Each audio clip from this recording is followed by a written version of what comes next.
আমাদের হিন্দু ভাইদের মুক্তি দিতে হবে। আমাদের এই আন্দোলন আমাদের বিক্ষোভ আমাদের এই অবরোধ আমাদের এই আন্দোলন আমাদের সকলের সরকার তো এসব করে তো সরকারের বদনাম হয়। কি করতাম না, পুলিশ অ্যারেস্ট করছে, এখন আমরা আইনি ভাবে দেখুন। না না, এসব তর্ক করবেন না, বিনা কারণে না, যেটাই কারণে পুলিশ এখন তদন্তক্রমে বাইরিব। পুলিশের ডিউটি করছে। দেশে তো আইন কানুন ব্যবস্থাও তো একটা আছে, সরকারটা তো প্রত্যেকের, সরকারটাকে বাঁচাইতে হইব। মুখ্যমন্ত্রী প্রশাসন এটা কালিমালিপ্ত করা যেত না। হাজার হাজার গাড়ি আটকে গেছে, স্কুল স্টুডেন্ট, পেশেন্ট, কর্মচারী তারা অফিসে যাইতে পারতেছে। কোনো কথা না দিদি, আমি কইতাছি এটা এখানে আমি আইছি, আপনার রাস্তা রাখতে হইব। এসপি আইছে, কোনো বিশৃঙ্খলা যেন না হয়। আন্দোলন করছেন, আপনারা তো বিরোধী দল করেন না, তাইলে বিরোধী দলের আন্দোলন এমন হয়। ধর্ম বর্ণ সমস্ত কিছুর ভিত্তিতে দেশ চলে না।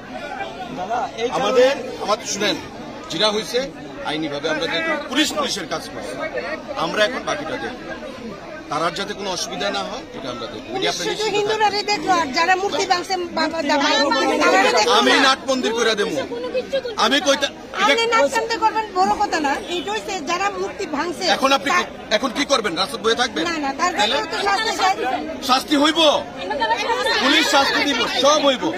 দেখেন আপনাদের এই বাঁচাইতে, আপনাদের আরে দিদি কথা শুনেন না, আপনাদের এই বাঁচাইতে সেদিন রাত্রে আমিও তো বদনাম হয়েছি,